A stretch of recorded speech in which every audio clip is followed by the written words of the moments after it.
Hi, everybody. We are here today with Andy Healy, who is the creator of the amazing 101 MJ 101 series, the ebook series that you can find online. We'll put all the links up today. They're a free ebook series, and we're here to find out all about it, deep dive into that. Welcome, Andy. How are you? I'm well, thank you. Thanks for having me. Great. We have Emma with us. Emma, you're here as well we're in London. Andy, you're in LA. Correct, yeah. And we hope to see you all from around the globe, different time zones we know, but thank you for being here with us.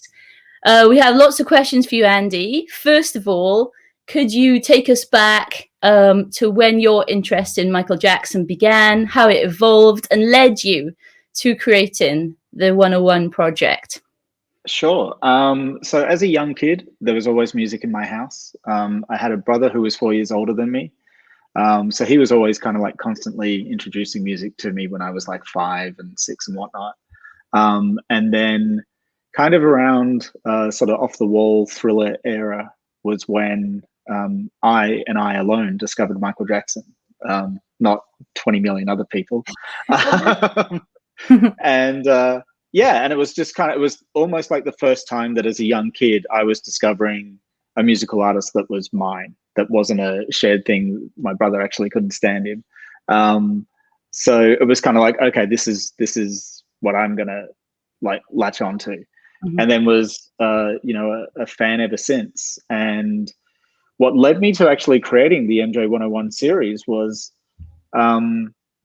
it was around actually 2009, and it was just before This Is It was announced, and I was sort of as a fan, in various groups, just fed up with how Michael was treated, even within music communities. It was kind of like he wasn't recognized. It was almost like the media narrative had overtaken that personality, had overtaken him being seen as a musician, an artist, songwriter, producer, all those things.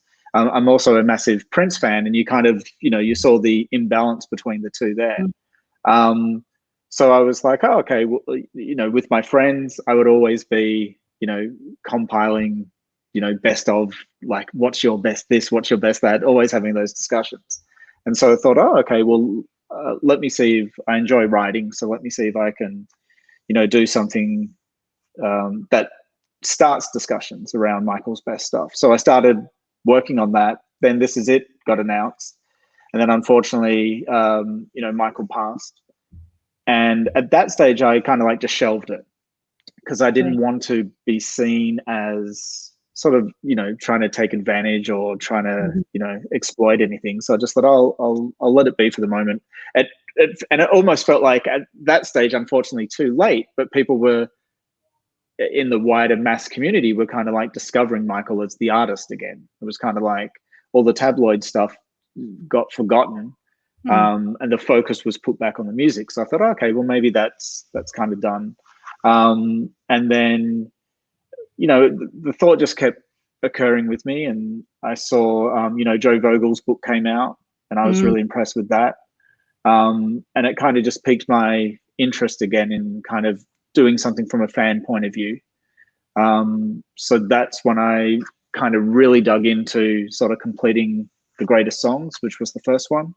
Okay. And then that started the journey. I thought I would just do that, and then I would just go, oh, what about if I do this, and what about if I do that? So Wow, that's great. So you've been a fan a long time. yes, very long time. Yeah. Yes. So how old were you in the off the wall thriller era? Maybe ask. Oh, so let's see. For Off the Wall, God, I was like 5 or something. Yeah. Thriller was kind of, yeah, the kind of, the sort of peak period when I was buying stuff, and every single that came out, I was making sure I had my money saved so I could go get the 7-inch or 12-inch. And yeah, it's when everyone of that era kind of got, I mean, you couldn't ignore Thriller. And being a fan and seeing the music videos and everything that just came out, it was that kind of you know, taking it to the next level. And Yeah, I felt fortunate, kind of like being along for the ride. absolutely. Yeah, and I suppose, you know, you said the the 101 greatest songs was the first project, Yeah, and in many ways that was probably harder. And well, first of all, you were a witness to the journey of, you know, Michael Jackson's career as an adult, yeah, witnessing it as a fan. So in one way, it was easy to, you know, compile that list, but also probably hard because every song has a memory as part of your life, as part of your life memories of what the stage that you were at when you were a fan. for sure. Yeah, I mean, and that's one of the things that I love talking to people and kind of like saying, you know, when did you discover Michael and what's your favorite era? And sometimes it matches up for people. They're like hardcore, I'm bad all the way, and you know everything else is great, but bad is like the pinnacle. Yeah, And then there are people who came in with Invincible, yeah, and people who've come in post 2009. yeah, So it's you know, it's interesting for me having kind of like been through each release. Um, you know, being able to kind of, as you say, reflect on, well, am I really drawn to that song because, you know, that was a great moment in my life, or that was a bad moment in my life and this music spoke to me, mm-hmm, versus it being a really great song. mm-hmm. So I try to make sure that um, that it's kind of more about a criteria being met than just necessarily my own personal favorites. Yeah, we got a question for you about that in just coming up in a minute about Criterion. Before we get on to that, what's your professional background that brought you the skills that are required to put this sort of project together? You know, what's that journey? Sure. So as a kid, I played multiple instruments, did my own songwriting, was Mm, kind of very much into my family was quite musical.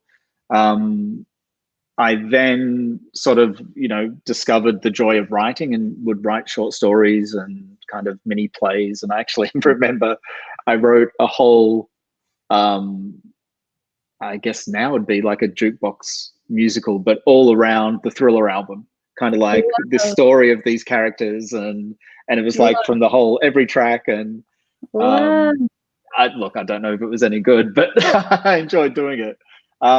And then, you know, through high school and through university, I was working music stores, and then I was still doing, you know, playing music. Um, and then I got into advertising on the creative side of things, so sort of a copywriter slash art director. right. And so I've always just loved storytelling and loved writing and loved discussing and dissecting music. Um, so it felt like a natural kind of progression to bring all that together and hopefully contribute something to the fan community that's of value. Yeah, yeah, right. I can see it's an evolution. And what about how long does it take you to put? Well, how long did it take you to put the first book together?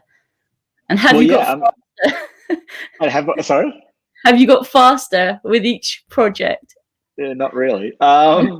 Yeah, I mean, the first one, as I said, it kind of started, and it literally started with the joy of iTunes and playlists and things like that, where you could kind of dump everything and then listen to a song, listen to the next song. Okay, I move that one up. Listen to that. Listen to this one. Mm, Okay, that drops down. Um, and then what I would do is I would try to listen to, once I kind of had the list of what I thought was the songs, then I would try to listen to every song in different formats. So I would listen to what it sounded like on vinyl, what it sounded like on an old cassette, what it sounded like on as you know, an MP3, and even it happened to me the other day, strangely enough. Um, Listening to it on different sound systems, having the music play, but being in a different room to actually see mm, what would jump out at me. And this happened just last week. I was playing Smooth Criminal through my Sonos system, and I was in one of the rooms that didn't have it.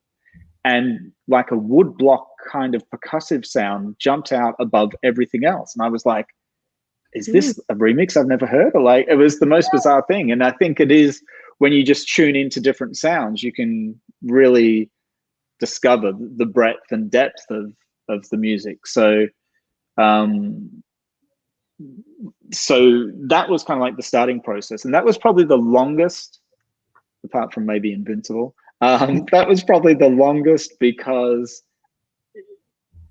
I wanted to make sure I was doing everything right. I wanted to kind of like check everything and then pull it all together. And how would it look and feel? And that was probably the longest one. And then everything after that, the short films, remixes, performances, and album stuff became a little bit easier. But the problem is I'm self-published, so I don't have anyone kind of nudging me saying you've got a deadline of and sometimes I'll create a false deadline where I'll just announce something on Twitter saying, oh yeah, this is coming out, and then it's like, okay, I better write this now. Yeah, that's good, right? That's good, but then you hate yourself for doing it too.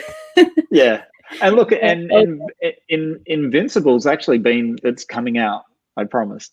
But it's been the hardest one because this is the third iteration of it. I wrote it initially back in like 2019, and then I scrapped it completely. Just deleted the whole file. Really? Started again last year, and then got to the same point, and then deleted the whole file. Oh my gosh! Started again.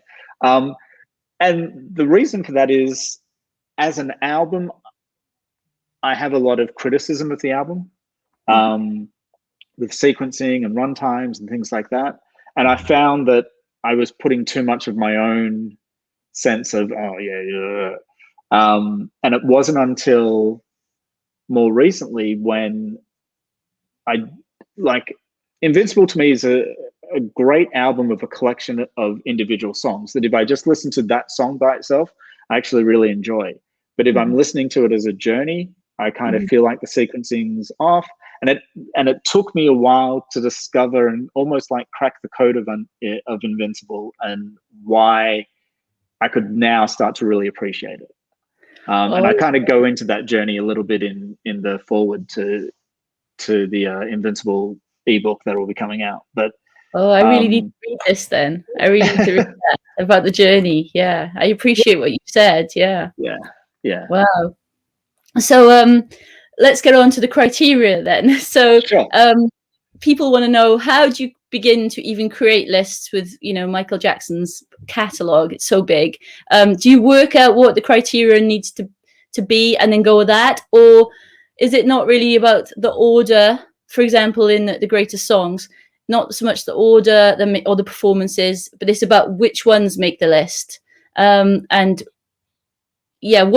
also this is like an add-on. What did you think about our poll that we did with members this week, to see if they agreed with you or not about the performances one? So first of all, the criterion, and then about the poll. Sure. The criteria is sort of different for each one. So the only ones that are really rankings in a sense are 101 greatest songs. You got the short films, performances, and remixes, and then the rest are just sort of per album. But for those, I definitely sit down with the criteria at the beginning. So with greatest songs, it was all about impact and influence. It was like, what are the songs that were really impactful, both on Michael's life and also on the music landscape and beyond that, pop culture and all of that. And then the influence, obviously, is that's part of it as well. So you can have a song like You're Not Alone, which is impactful because it was the first number one that had ever debuted at number one, all that sort of stuff.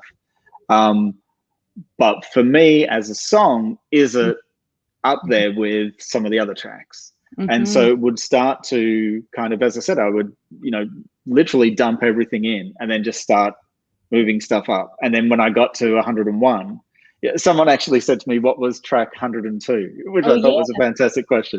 What was it?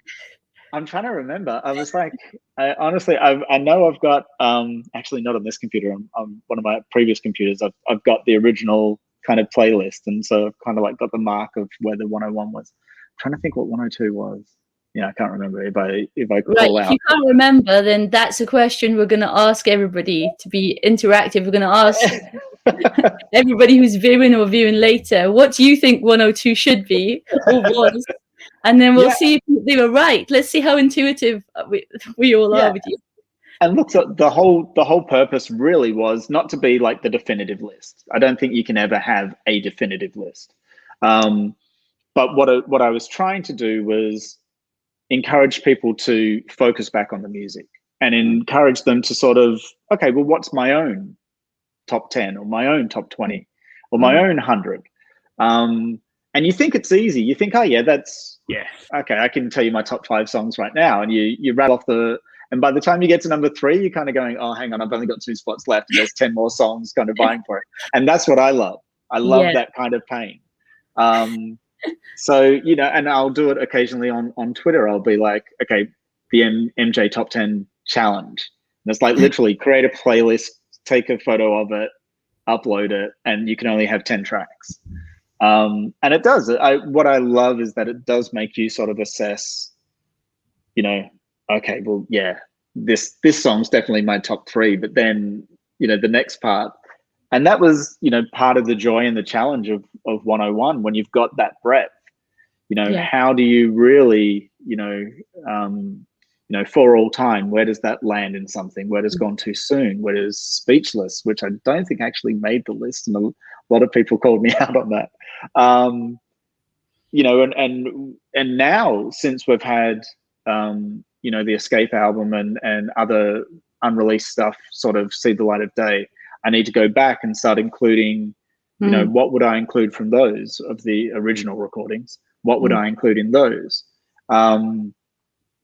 So yeah, it's always interesting and fun for me, and hopefully for the people reading it, to either passionately disagree with me or think, oh yeah, he's kind of right there, or whatever. So this is a question for you, building on that. As a lifelong fan, are there some songs that 20 years ago, 30 years ago, you would have rated really highly on impact and influence, but since then, and when putting the 101 songs together, actually, you know, didn't include it or put it far down the list because with retrospect over time, things have come out the wash, or other songs have come from albums and just had life of their own, so to speak? Yeah. Definitely that's happened. The one that is actually, it's almost like the reverse. It was a track that I really didn't appreciate back in the day. And then, and that's PYT. During the whole Thriller era and beyond, I was like, yeah, it's an okay song, but it's a little bit too boppy and like, and it wasn't until I would say maybe 10 years ago that I really sort of discovered what I love about PYT, and that's like the bass line in it, and you know, multi-tracks are now starting to swirl around, and I love that. I love being able to kind of get into and isolate stuff and kind of do my own little remixes and reworkings of them. And that was like, for me, one of the first ones I worked on, because it was like, it's not a song that I really love, so maybe exploring all the multiple layers. And it literally was, you know, the na na na na section, which I'm not a huge fan of, but when you take that away, there's this really funky bass line that's going underneath, little bubbling synths and organs and percussion and it's like, oh wow. And so that to me made me really appreciate something. And then as you said, and then as you say, there are songs that, you know, from Off the Wall or Thriller that you might go, oh wow, this is, or maybe a song off Destiny where you go, wow, this is such a powerful song. And then as time goes on, it's like, wow, it's a really powerful song, and there's 20 other really powerful songs. So where does, you know, That's What You Get for Being Polite rank up against Stranger in Moscow, you know? Or Time Waits for No One against Human Nature, or, you know, so something that of its time and of its period, you were like, oh my God, this is like the greatest thing ever recorded. And then, you know, 10 years later, as you said, there's more to kind of assess and enjoy. And even stuff that you do catch yourself in the moment going, I love this for its moment, but maybe it doesn't stand the test of time. Yeah.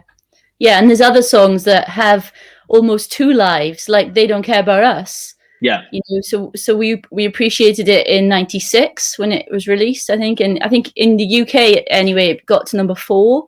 Right. There were the 2 different musical videos. One of them was banned, and you had all that, and it was really causing the, kind of a ripple or whatever, in terms of its message.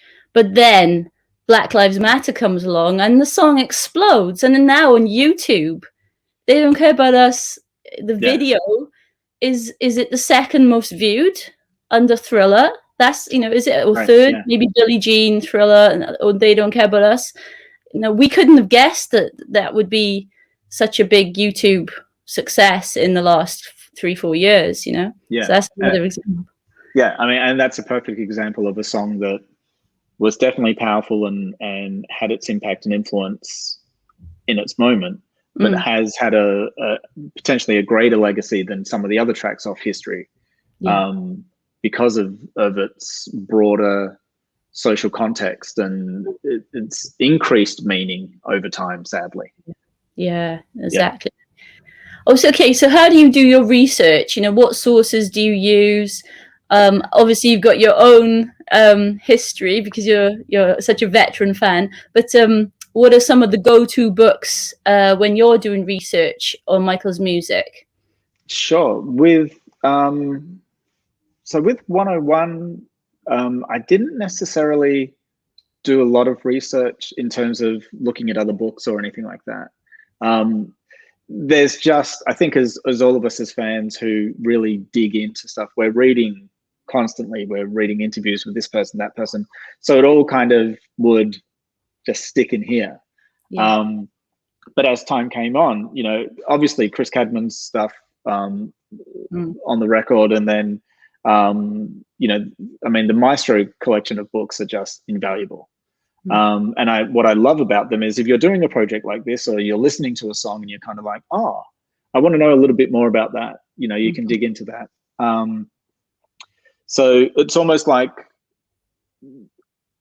afterwards kind of discovering more and kind of doing research like that.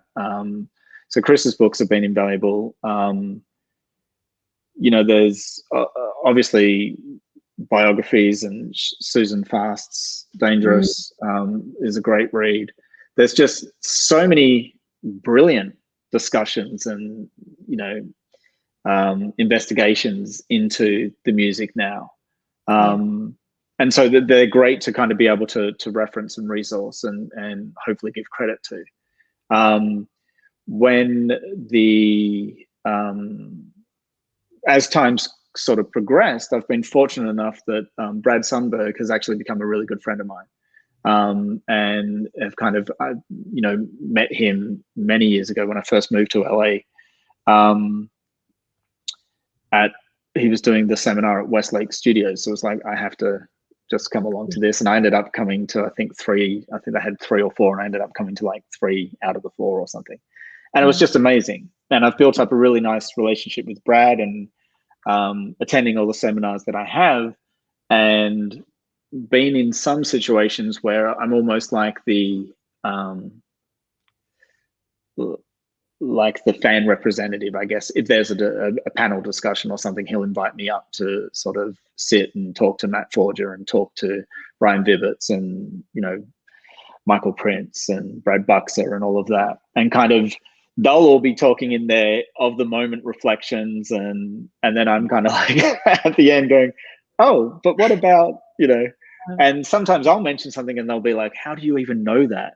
And I'll be like, oh, I read an article back in whenever. And so I've been very lucky with that, and that's been a great source of reference when specifically writing for the more album centric stuff. So being able to sort of talk to the people who were around when Thriller was being written, being able to have discussions with John Barnes to kind of influence my take on things. Obviously Brad's invaluable, and the amount of information that he has, and what I try to do is be respectful of those conversations as well. Yes. I never want to take something which I know, for example, Brad has shared in a seminar or something, and then kind of run off and try to pass it off as, oh, look, something that I discovered. It's like, no. So if it's anything like that, I tend to just go, okay, well, wow, that's a really juicy piece, but I'm not going to write about it because that's not my story to tell. But if it is something about, you know, the 92 different mixes of Billie Jean that took place or whatever, it's kind of like it's well known. So then I will kind of be able to include that in my discussions of stuff. So I try to be respectful of those relationships, and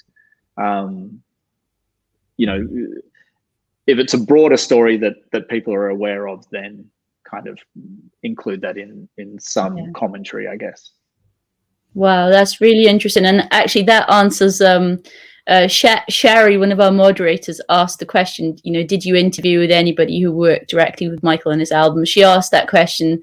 And I suppose, you know, knowing that you have had, you know, listened in on those professional discussions and, you know, retrospectives around those albums and how they were made with people like Michael Prince and Brad Buxter and Brad Sonnenberg, that is just wonderful for us as readers of your ebooks to know that you're coming from that place, from within the conversation. But obviously, like you said, you know, just picking up on all the facts, but having their ear and in a way their blessing too. It's a great thing for us. That's really good. Thank you. So how long has it taken you to write all of the ones that you've done so far? Like, has it been how many years have you been writing these books for? I actually had to, let me just refer to my notes, because I kind of realized I've dropped off. So 101 Greatest Songs was released in 2013. Short Films was also released in 2013. So I was kind of productive.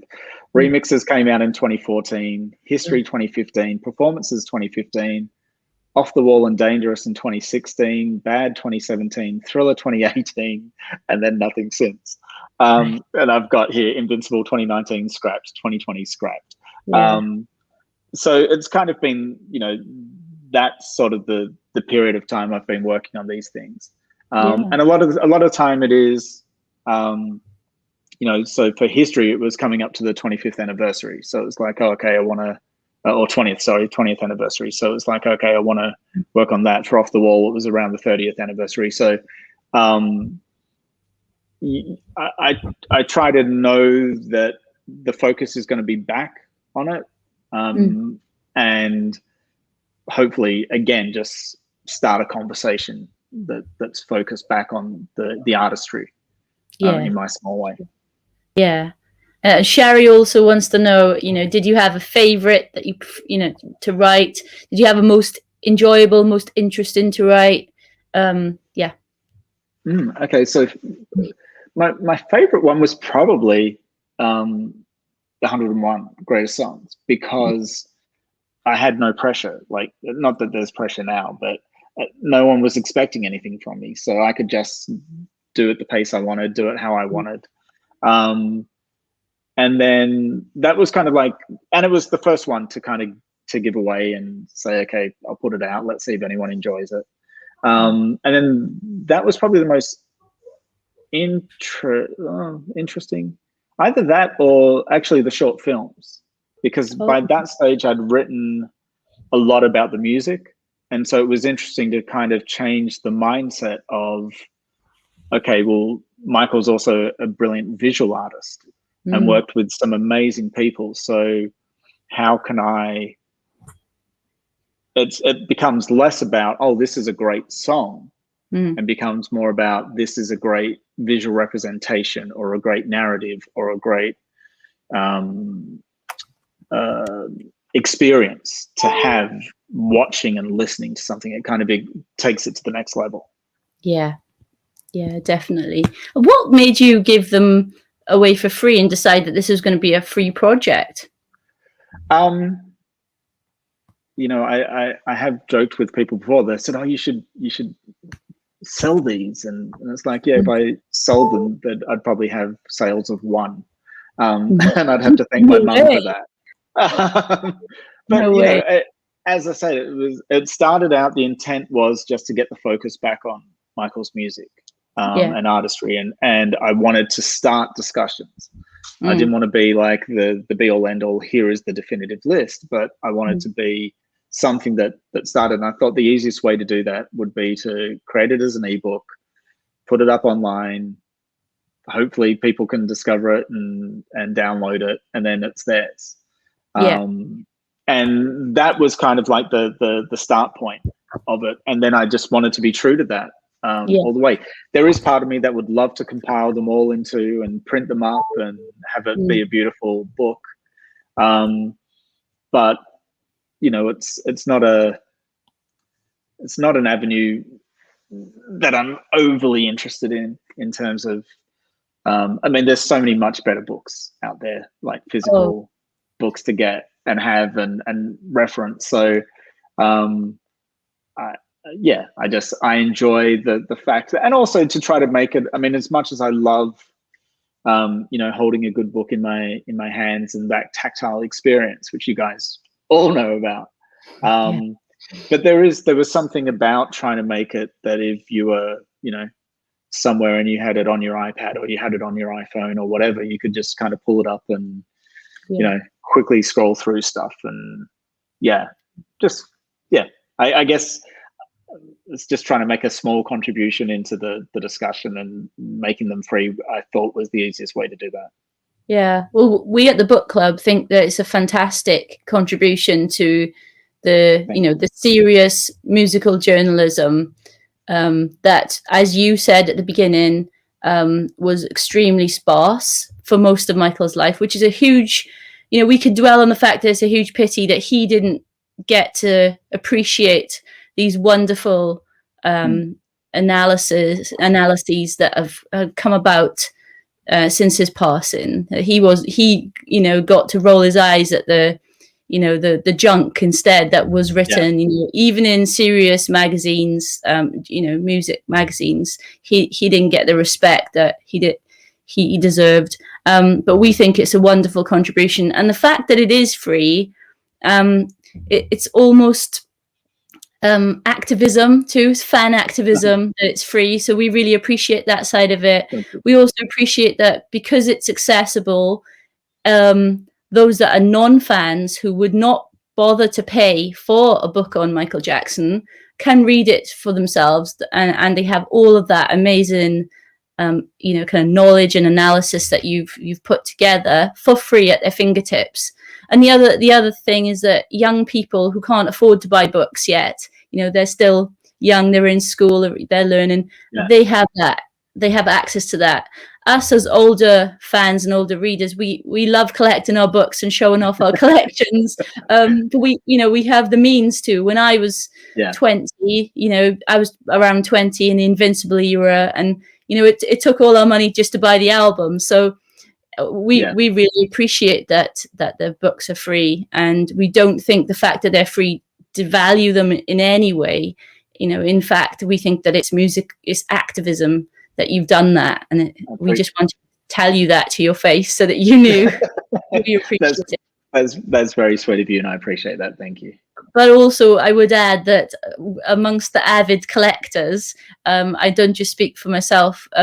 If you manage to make a paper printed copy of all of them, I'm sure it would be very successful commercially, because this takes us to another question about the photographs. The photographs that you've selected are exquisite. They're beautiful. They're part of the whole experience of reading the books. And we just wanted you to really tell us a bit about how you come to choose the pictures that you chose. Yeah. So again, I kind of, it's easier when it's off the wall or bad or thriller, or because then you kind of, I always go, okay, the pictures have to be of that era, from the recording through to the promotion or tours or anything like that. And obviously with the performances in the short films, it kind of makes sense that they're honed in. But with 101, when I first started, obviously there's a lot of music that doesn't have any visual representation to it. and so it was a lot of kind of like scouring and finding images that I thought either represented the song or the era, or complemented what the song is about. So it was a lot of kind of like trawling through my own books that I have, and great photography and magazine articles and things like that, and sometimes scanning stuff myself, and really trying to make it visually appealing as well as hopefully enjoyable reading. And you know, again, because you're kind of working on a screen format, initially sort of designed for iPads and things like that, I wanted kind of, you know, there to be pages that were, if it was in a book, would be a double page spread. So it would be, you know, hefty and kind of, wow, there's a great image. And so I'd spend a lot of time tweaking images a little bit in terms of the quality of the image. And then just trying to make sure visually they were represented, and if it was going to then be displayed on a retina screen somewhere, that it was, you know, still powerful enough to make an impact and hopefully draw people more into the experience of reading it. One of the things that I tried to do from the writing side of it, you know, was, and especially with the ones that are more focused on the albums, was I try to write to the pace of the song. So I try to write about the strings in Don't Stop Till You Get Enough when they kick in. So if you're listening to it and reading along, kind of like by paragraph 5, when I start talking about Michael's falsetto or start talking about the stacked harmonies, that's what's sort of playing. Wow. I don't That's know how. incredible. I need to reread some of these now. My goodness. And, you know, and that's why some of them, so when it's about the performances or about the short films, then I can kind of waft on and, you know, do pages on it. But when it's about trying to reflect and give as much value to the listening experience, and kind of have people learn something as they listen, is sort of the design of those more album-centric ones. Yeah. And a lot of people have said that they've listened and kind of enjoyed that. It's kind of like being the accompaniment to the great album. Wow. Well, that's really, really interesting. Gosh, I love that. I'm going to go back and listen to a few, you know, with the headphones on for sure. Yeah, and if you're a speed reader, then I'm out. I can't do it. Like, yeah, I haven't even got to like the first line, and I've already finished this. So, no, I'm not. We're good. So, could you imagine the 101 series in some sort of documentary format? Because you know, like multimedia. Yeah, you know, that's a really good question. I think if anything, it would. No, I don't know. It would probably make sense if I was going to pursue something, and I've thought about this a little bit, of like doing a podcast series, especially on the 101 greatest songs, and kind of like doing a podcast series that deals with 5 songs at a time, and kind of really. But there's so many, you know, there's so many great podcasts. Or I mean, you've got John Cameron's JC Musicology, which is just brilliant. Just the way that he will go into a project and discuss it. So, you know, it's kind of like, as much as I would love to do that, there are so many people doing better than I could possibly ever do, that I'm kind of happy staying in my lane. And then, you know, I've done discussions on the MJ cast and things like that. Yeah. So it's great to sort of be a part of that world and help people have discussions and stuff. But yeah, if anything, maybe a podcast. But as I say, there's people who are doing, you know, Damien Shields' one on Thriller and things like that. There are people who are doing amazing podcasts already. So yeah, I don't think anyone needs to hear from me. Oh, no, not at all. But I take your point. Yeah. Okay. Emma's got some questions now. I'm going to hand over to Emma. Sure. So Andy, you do a lot of writing for Albumism. We've seen a lot of that on Twitter, and you know, it's clear that you really write on a range of artists, on a range of songs. And actually, one of the most read is the article that you wrote for All For You by Janet Jackson, which was really interesting, fantastic piece. But when I was seeing, you've obviously got a huge scope in music, and I wondered why you decided to kind of focus your efforts on Michael for the ebooks.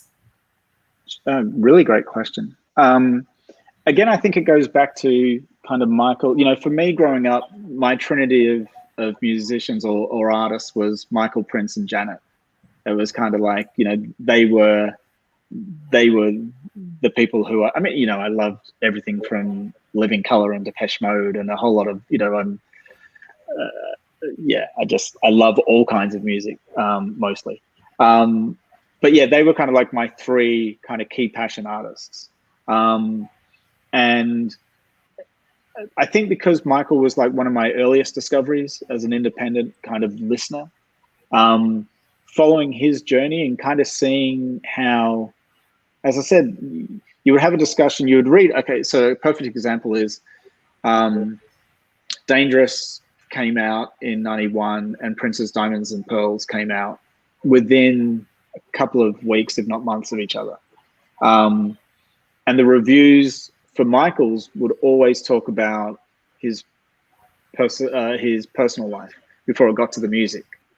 You know, is he wacko jacko? Is he still sleeping in a oxygen chamber? Is he still hanging out with the Elephant Man's bones? And you'd kind of have to dredge through all this stuff before they actually got to how brilliant the music was. Whereas with Prince, the reviews were always like, you know, the prolific, multi-talent, you know, multi-instrumentalist, writer, producer, arranger, does it all again with this great, and it's not to obviously be a knock on Prince, he's phenomenal. But what I sort of discovered more and more as time went on, that the focus on Michael wasn't necessarily on the music. And so that's what made me kind of like go, okay, what can I do as a fan? And I was in, you know, online groups and various discussion groups and stuff, and be talking about Prince on Prince.org and talking about this and that. But there was always, you know, never felt like there was the right sort of discussions happening around Michael. So I thought if I could do something that added to that. And then, you know, Chris Cadman, who, you know, is just phenomenal, invited me, and Jay Leggett invited me to become a part of the Michael Jackson archives on through Facebook. And again, it was kind of like, oh, this is a place where people are focused on the artistry. They're not necessarily focused on which outfit do you think Michael wore best, or, you know, weren't his curls fantastic in this period? And that's all valid discussions that people want to have, but it's just not a discussion that interests me. So I want to kind of talk about what was the visual representation of the music, how, you know, who worked on stuff, like how was this produced, how did it get recorded, why was a song like Little Susie written back in the Destiny Triumph kind of period and then not touched or released until History?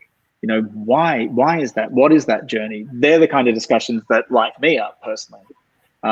So it was great to sort of find a space by that stage that was more welcoming. And you know, as I said, I felt like, as someone who had received so much joy from listening to Michael's music growing up and beyond, I wanted to do a small part of maybe helping other people who were maybe coming to Michael's music post 2009 and kind of like thinking, wow, where do I start? It's kind of like, okay, well, maybe start with this and listen to these songs and then go off and listen to this album and then whatever, just to hopefully be a starting point for people maybe on their journey. You've spoken a lot about kind of your intentions for writing the book, and you spoke a lot about, you know, kind of wanting to create this discussion and get the focus back on Michael's music. Kind of what's the reception been like, you know, towards you for these books? Have you had lots of feedback from people? Have you had lots of messages from people who have said, you know, thank you for writing this. This is, you know, exactly what Michael's legacy needed, or this is what I've personally been able to take from this book. What kind of feedback have you had? Look, I've been fortunate that it's been very well received. And, you know, I do get emails of people saying, why isn't this song included? Or why didn't you? And I always love those discussions, because I will always say to someone, okay, tell me why it should be included. You know, what do you hear in it that, you know, and a perfect example is Speechless. I think Speechless is at once one of Michael's purest vocal performances, and on the other side, I feel like is totally saccharine and just, you know, loses it. I love the opening and end part, and then the middle part, just for me, wasn't his strongest. But then I would have people say, well, why isn't Speechless, and blah, blah, blah, or why did you rank this so low? And I would ask them, okay, well, what do you hear in it? And those sorts of discussions are really rewarding for me, because someone who's really passionate about a song will make me go back and listen to it with fresh ears. And kind of like I set aside all my stuff, go, oh, okay, I can see, you know, that they love that it's very Disney-esque, and I love that it kind of plays to Michael's whimsy and delight, and that it shows the breadth of an artist versus, you know, a hard-hitting song like Morphine. And it's like, oh, okay, yeah, all right. And then that helps me kind of with that reassessment. But yeah, I've been fortunate that people have been kind enough to, if they've found it enjoyable, have reached out through social or anything and said, hey, I've really enjoyed reading it. When's your next one coming out? Or thank you for doing this, because maybe they've just discovered and they've gone, wow, there's 9 books to read. Okay, great. I'm downloading every one. Let's go. And yeah, that's very, very kind of people to even bother to want to say thank you. So yeah. One of the things that I wanted to raise actually was something that you said earlier about the fact that there's, you know, so many sort of more amazing printed books out there, and obviously this is a book club, right? So, you know, we kind of spend all day, every day discussing different books on Michael, which at the moment we've counted sort of around 250 printed books on Michael at the moment. And honestly, your series just comes up so regularly, as you'll know, because you're kindly a member of the group, and you must see how often your series comes up, and the positive comments towards it, and how much people genuinely not only love it, but genuinely appreciate the effort that's gone into it. The fact that they're free, you know, we've obviously had that discussion, but that's such a beautiful thing for fans to have, and for it to be free. We know that the intentions there are you know, I feel like it's something that is very much amongst the fan community. It is hugely appreciated and hugely loved, even within the vast array of books that there are available on Michael. Yours is definitely up there, you know. I appreciate so that. Yeah, that's very kind. And yeah, and it is nice. One of the things that I was interested in is on the 101 list, you've placed Billie Jean at #1, and I wondered whether that is your personal favourite, or whether you think that just kind of objectively it is like musically the pinnacle of, you know, all of the songs that he put out. Is that personally your favourite song of Michael's? I would be hard pressed to. I mean, it's always kind of super cool to say, you know, really deep cut. Oh yeah, I really love, you know, or an unexpected something. Yeah, I really love Morphine, or I really love something else. But I think when you look at Billie Jean, you know, and what I write about is that it has so many different hooks in it. You know, you've got the guitar hook, you've got the bass line hook, you've got the drum beat, you've got Michael's stacking of the vocals, the way that Michael sings the verses versus the choruses, the extra drum fills as accents, you know, there's so many different melodic hooks that, to me, even if it wasn't a Michael Jackson song, I would still be going, this is like one of the greatest songs ever written. And for me, it's also a really impactful moment for Michael, because not only do you have a great song, you've got, you know, one of the most inventive short films for its period that just changed the game for people. You have obviously the Motown 25 performance that just took it to another level. And there's so much iconography also tied into that song from a live performance point of view, from a visual performance with the short films. But when you take all that away, when you just get back to the actual song, I think you would be hard pressed to find another 6 minutes and 20 seconds that just captivates you and makes you want to move and makes you want to listen and makes you want to dig into the lyrical content and make you want to kind of discover, wow, what's happening now? And, you know, I really envy people who are new fans, who are going back to discover old albums, or even fans who aren't necessarily Jackson 5 or Jackson fans, who are going back now and kind of, you know, pulling out Skyrider or pulling out something and listening to it and getting to hear stuff for the first time. When, you know, I always joke about a little known track of Michael's, when it's kind of like, yeah, how can you have that on an album that sold 20 million? You know, how do you have a little known track? But there are people who are still discovering stuff. So to answer your question, is it also a personal? Yes. I mean, it's definitely, well, without doubt in my top 5. And whether or not it nudges something else out sometimes will depend on my personal attachment to another song. Like Stranger in Moscow, I think is just like on par. You know, but I also love a song like Working Day and Night, just because of what it brings from an energy and percussion and production and songwriting and a lot of those early marks of Michael vocalizing. And so for me, there's a lot of great moments throughout the catalog. But yeah, when you do kind of, you know, pull up the playlist, start going, okay, where do I place this? And you'll kind of notice, yep, Billie Jean kind of keeps nudging its way up. What are your guys? I think, I think Billie Jean has to kind of be on most people's, right? Yeah, and I appreciate that people say, it's just so overplayed.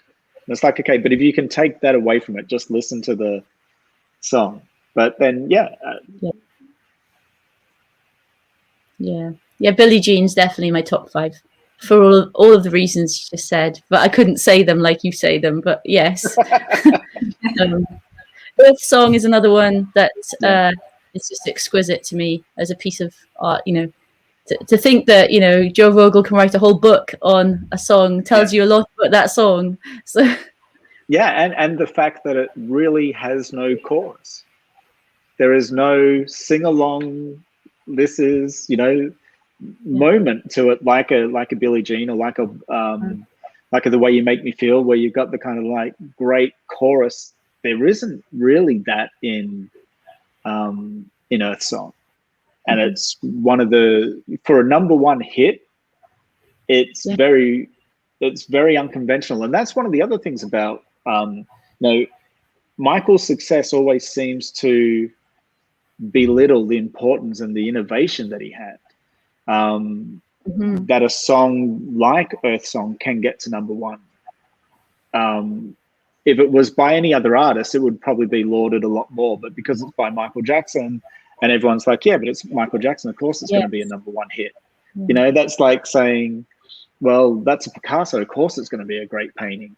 It's like, but yeah, compared to what I can paint, you know, or compared to what anyone else is going to be able to paint, you know, so to me, that's also the interesting thing with Michael is his success and his overwhelming impact on pop culture sometimes works against him from being appraised as an artist and being praised as a musician and a songwriter. I mean, it's very rare that you get someone talking about Michael as singer-songwriter Michael Jackson, right? There'll be singer-songwriter Billie Eilish, there'll be singer-songwriter Ed Sheeran, and automatically it imbues a bit of borrowed credibility to what they do, and you sort of have to assess it in a certain way. Oh, well, they're the singer-songwriter in the tradition of a Bob Dylan, in the tradition of a so-and-so. And it's like, well, what's Michael if he's not a singer-songwriter? Yeah. Yes, he also beautifully interpreted other people's music and other people's lyrics, and did it in a way that completely made it his own. You can't imagine anyone else singing Human Nature with such connection to the song than Michael. And anyone else who tries to do a cover of it, you just kind of go, yeah, that's nice. But Michael brings that OYs in, and Michael brings all the other stuff that wasn't there present in the original intent of the song, and just owns it and elevates it. And I think, people will say, oh, but he was working with Rod Templeton, and he was working with Quincy, and it's all the production, it's all the factory that's pumping out the hits. And it's like, okay, but does that diminish how great a song is? And don't do it to the point of diminishing Michael's actual input and value to that song. I always argue Rod and Quincy went off and produced other artists and wrote songs for other artists. And I don't hear people talking about those songs 30 years, 40 years after they got released. Has to be something about the person doing it, right? Absolutely. Yeah. Oh, wow. That's the answer. Yeah. I could listen to you all day. Absolutely. Andy, I had one more question for you before I hand back over to Jeanette, which was, what an amazing, I think, sort of credit to you, really, that the Michael Jackson estate has quite widely sort of promoted your work, which is absolutely fantastic. I just wondered kind of what your involvement was with the estate, if you did have any, and what are your views on kind of how they're handling Michael's legacy? Is there anything more that you would like them to do, or you think they should do? I had no affiliation with the estate. Okay. I was surprised that they picked up something that I wrote in Albumism, and I was delighted because, again, it kind of like put the focus on the music. It was a quote that I wrote for History, and was kind of like, oh, wow, okay, this is kind of cool. And it's, it's, to me, it's the same way that if an artist with Albumism, if I've written about something and, I've had artists retweet it or comment on it or pull something out from it, and you feel, wow, okay, well, they see something of value in my take on it. So that was a surprise to me, but it was a nice surprise. What do I think of the estate? I think there's obviously been some missteps. There's obviously been some major challenges for them in the last couple of years. And I think for me, the biggest point is you have to protect the legacy of Michael's music, and you have to look at what he left us with and be able to take a high quality approach over just putting anything together to try to release stuff. I'm always torn. There's the completist in me that wants to hear everything that Michael ever recorded for an album, and and kind of wishes that it's almost like, the Prince estate when they release 1999 or Purple Rain, they kind of like go, okay, and here's everything, or Sign of the Times, here's everything he was recording at that time, from a 2-minute demo through to full-on songs that never made it. And there's part of me that is like, oh God, that's what I want from the Michael estate. But then I also think there's a degree of quality control that has to happen, because Michael was so much about that. do I want to hear another album of contemporized music? No, it's not my thing. You know, I always talk about Escape as a great album of demos with a bonus disc of, you know, reimagined workings. I think there's some quick wins that the estate could do. And I think there's ways that they could really build Michael's legacy and bring the focus back. And I understand the last couple of years have been quite challenging for them from a legal point of view, but putting the focus back on Michael as an artist. And for me, you know, do we need another X anniversary of Thriller? Probably not. But if they did, Thriller as it was originally recorded, the full length versions of songs before it got whittled down to fit on vinyl, we've got the capacity now to do that on digital, you know, and CDs. So why can't we have the full length version of Lady in My Life as part of the Thriller album, the full length version of Billie Jean as part of that album? Because that's what the original intent of Thriller as an album was. And then because they weren't happy with the sound of it and the pressing, and so they had to cut tracks down to fit more on side A and side B, then give us that now. You don't have to get Akon to do another remix or whoever. We definitely don't need Pitbull on anything. But you can go back to the original source. And the other thing I would do is, you know, as a fan growing up, I loved going out and getting the 12-inch of Another Part of Me or the 12-inch of Smooth Criminal or whatever, and hearing the dub mix and the a cappella mix and the tribal mix and the full extended dance mix with a false fade or whatever. And so I would reissue all of those. Like, okay, here's every original 12-inch record, and like put it together as individual releases so that you can go out and get Leave Me Alone, you can go out and get black or white remixes. And because there are a lot of fans who have come in at various times who don't have that catalog, and it's not necessarily overly readily available online in good quality. So yeah, I would start there. That's the work that he left us, so let's reintroduce that to a wider audience now. And people are buying vinyl again, so why not have them, you know, be able to go and get the 12-inch version of Bad that's got, you know, 5 different mixes on it, and The Way You Make Me Feel, and all of this, and put it together in such a way that you can buy it individually, or you can buy it as a, you know, a box set that's just like pristine and beautiful. And yeah, and then I mean, look, I've got a million ideas of what, as I think all of us do. It's like, well, this is what I would do if I was in charge.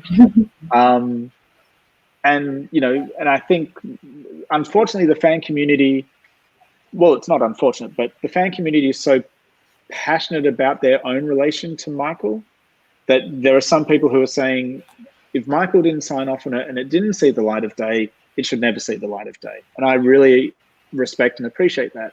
Then there are other people who are like, gimme, gimme, gimme, gimme, gimme.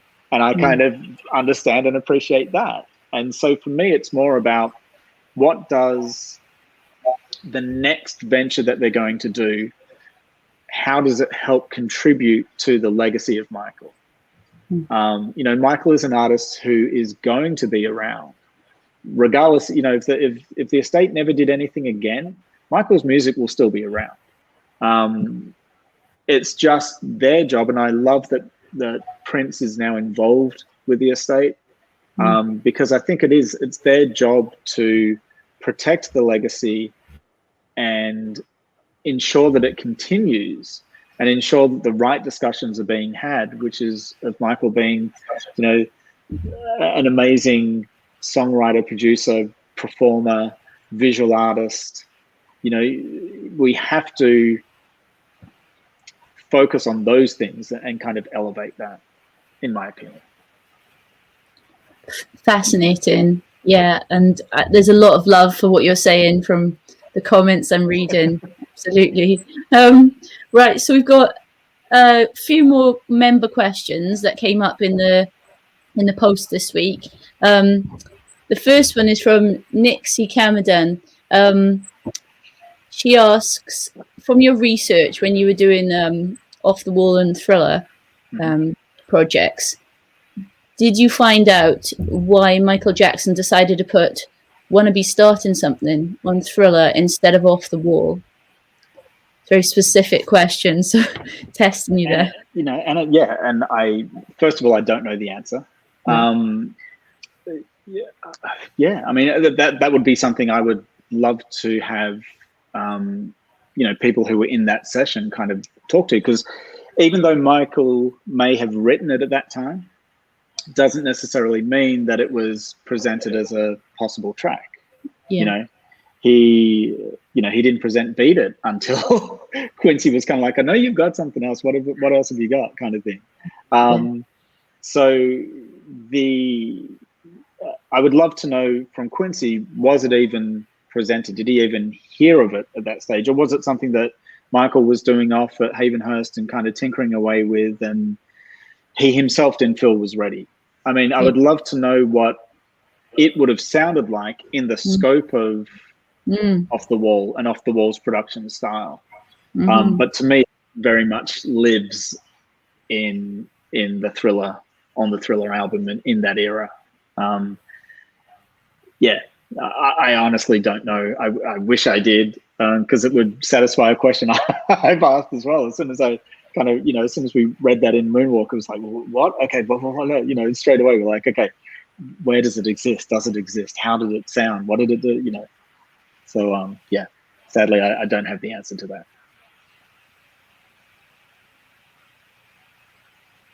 Well, I think Jeanette might have frozen. So the other member question was,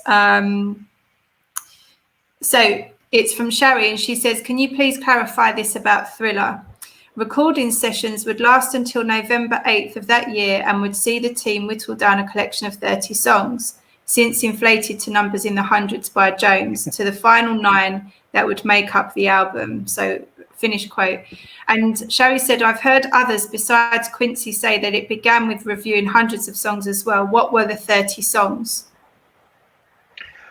Great question. And I think within context of, I guess, what we know that Michael actually recorded versus songs that may have come into Quincy or passed over Quincy's desk and he listened to. And I mean, we know that Human Nature came about because they were pitching a completely different song, and it was on the B-side of the tape. So the research that, and again, it kind of like goes back to being a fan for that period, and hearing the stories of, there were interviews where Quincy would be saying, oh yeah, we looked at 30 songs and we looked at this and we looked at that. And then over time, it was like, I think the last time I heard something, it was like, oh, we looked at 900 songs. So that's, they may have done, but how much was that like really considered? But when you look at what was recorded, so we know that Slapstick was recorded and that evolved into Hot Street. We know that Carousel was recorded, Got the Hots, Nightline. We know that there are songs of that era, Nymphet Lover and Trouble, Rolling the Dice. We know that there's at least another 10, 15 songs that were recorded or presented at that time. And this is a part of me, a little digression, but as a fan, when you would start hearing those songs and start going, oh, really? Like Trouble could have ended up, or Nightline could have ended up, or Carousel could have ended up on Thriller instead of, like, it's like, I would be like, oh my God. And you can almost hear from a lot of those early songs, like Carousel, like Nightline, obviously with Starlight, you can sort of hear where they bridge the sound of like Off the Wall and where they go into moving beyond that into the sound of Thriller, what eventually ended up on Thriller. So if you take a song like, I'm not a huge fan of Carousel, because to me it kind of feels almost a little bit yacht rock, and it's kind of like, going off somewhere else. But I know a lot of people who like, oh my God, just sing and get lost in it. It's like, okay, that's cool. But yeah, for me, it's like, well, do I want that, or do I want to be sung something, or do I want Beat It, or do I? Okay, I'll take I'll take Beat It and Billie Jean and Human Nature and Lady in My Life and PYT and all that. So yeah, in short, to answer that question, it was a lot from the research at that time and knowing what tracks were recorded and also what music was actually registered during that time period, and comments that were made closer to that time than years and years later, where people may have conflated stuff or had another assessment. Yeah. And then one last fun one from Sherry. Being a fan for so long, can you moonwalk? Did you ever learn to moonwalk? Yes, I can. I'm one of those fans that would,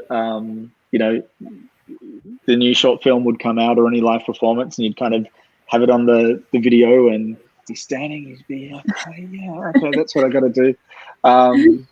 So yeah, it's kind of like, whenever I'm playing music around the house, I'm still kind of dancing around and doing stuff. And yeah, Michael was a great dance instructor. Thank you for answering that one. Okay, so we're just coming to the end of the interview. We've got just two more questions for you about the future, really. Firstly, do you have any? You've mentioned Invincible, but do you have any more titles for us in the works for the future? For Michael, I haven't started on it, but I have had an idea about how to look at Michael's lyrics, and kind of almost like have a top 20 lyric. And that could be a phrase that wouldn't necessarily be the whole song, but kind of, or trying to find a way to, maybe it's 101, I don't know, but trying to find a way. And I kind of like know in my brain how I want to represent it. It's just, that would be a big task to kind of execute how I want to. That obviously Invincible. I think I need to go back and revisit 101 and kind of like do a second edition, because there is some, great music that has come out from sort of Escape. There are one or two songs that probably deserve to be considered within that group. And then, yeah, I mean, I've also started work on a Jackson's 101 greatest songs from the Jackson 5 through to the Jacksons. Wow. Because I think, again, for a lot of fans, there are some fans who are like, oh no, I'm just a Michael fan, and I'm just a off the wall through to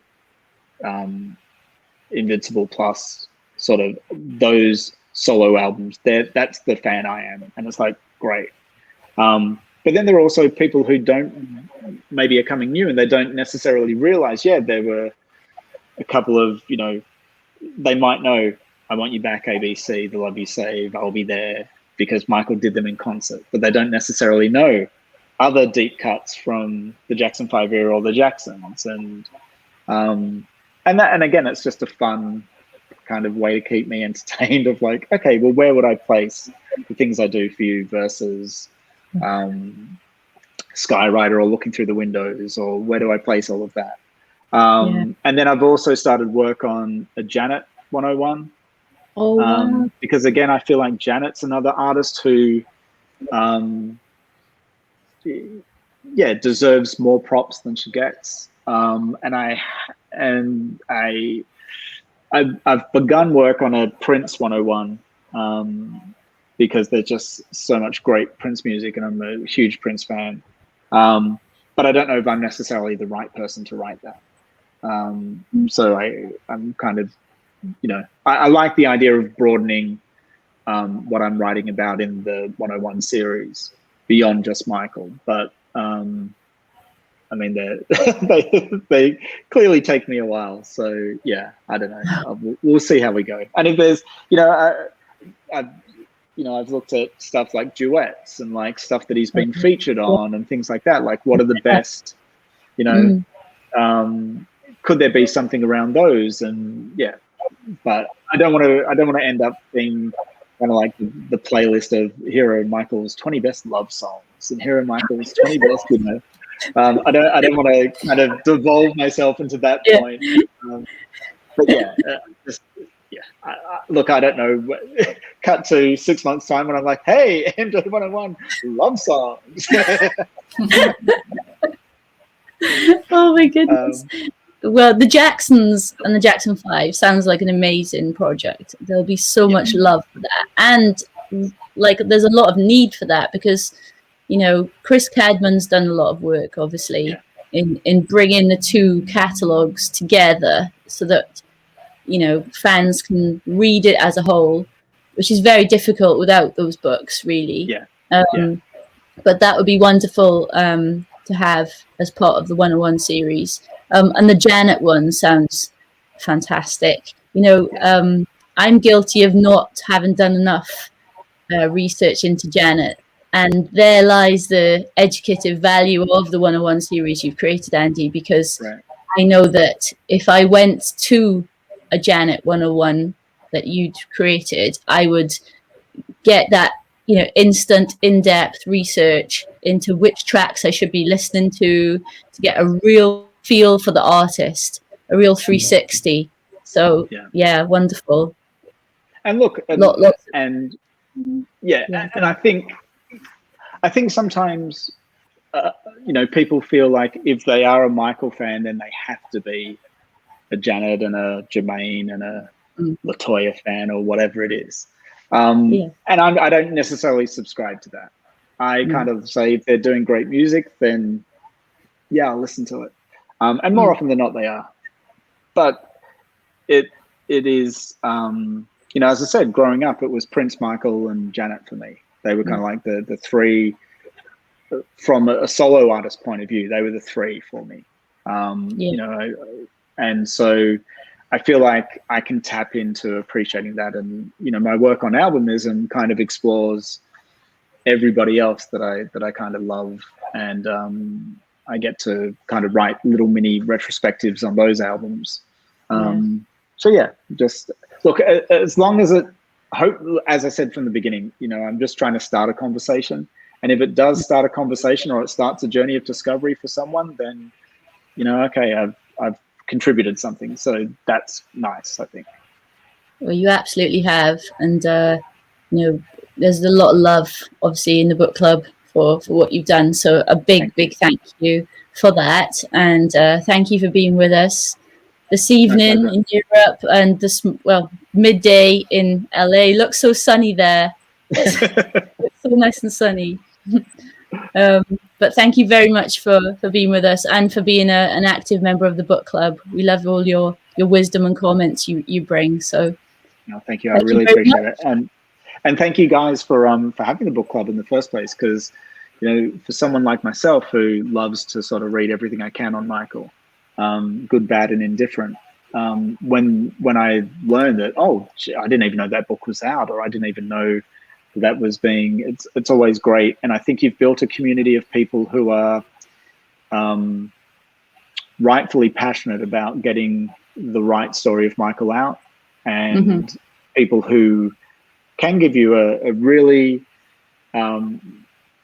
unbiased opinion on a book and kind of say, yeah, well, look, this is what I took from it, and this is what the value is, and I highly recommend it, or yeah, I wouldn't recommend it, or whatever it is. And I think that's part of the journey that all of us are on in terms of discovering new information or discovering new things to invest our time into. So I think it's really valuable, and I appreciate being a part of it.